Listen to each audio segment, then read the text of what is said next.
Do you want easy tips to increase productivity and be able to do more and stress less? I'm Jane Stoller and I'm a Life Biz organizer, and I'm so glad that you landed on my channel. For the best organizing advice and hopefully inspirational tips, please hit the bell to be notified when I post a new video every Tuesday.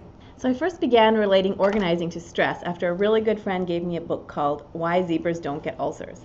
It's written by a Stanford biologist, Robert M. Sapolsky, and although the book was quite medical, it provided some real self-help strategies for coping with stress and the brutal consequences for if you don't cope with stress.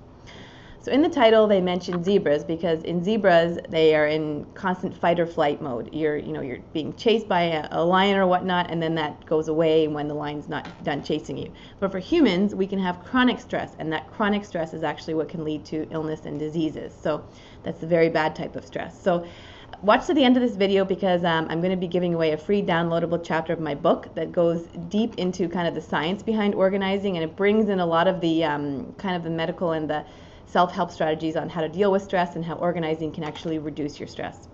So my first tip is to have the right goals and priorities. So organizing just goes beyond making sure your shirts are color-coded, but I believe it also relates to life's bigger picture and lifetime goals, which you can then incorporate smaller goals into, and but you should always have that big picture in your head. So whether it be daily, weekly, monthly goals, and then you analyze your yearly goals, whatever it may be, just make sure that you have them focused on your priorities and you make it a consistent habit of goal setting.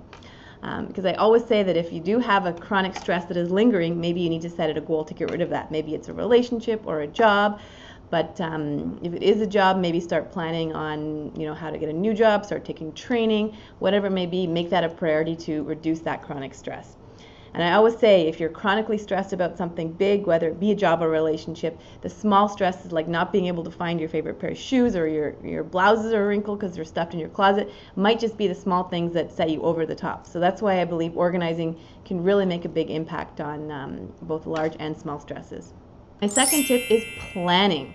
And a great book that has helped me has been The Stress-Free Art of Productivity by David Allen. So what David outlines in his book is called his planning model. So he defines the purpose and principles, so identifying what you want to get more organized, whether it even be your closet, like define that purpose and principle. And then he envisions the outcome. So envision what your more organized space will look like, or your more organized process, and then brainstorm. How are you going to get there? What tools do you need? What time do you need?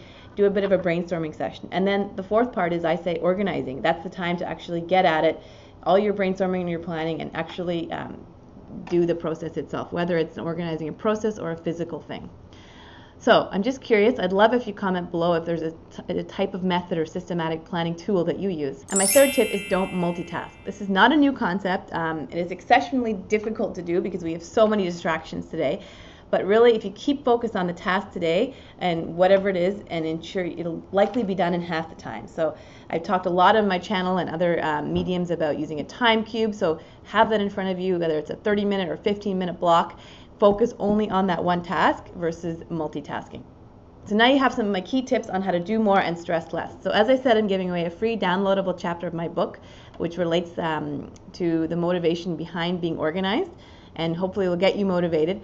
And I'm also going to be giving away a free time cube, the one that I actually use every single day. So click below to enter the contest. And next week I'll be sharing my key tips on how to stay organized and help you stay in a budget and still buy the things that you want. So if you like this video, please let me know by giving it a thumbs up, like, and share with your friends, and I'll see you next week.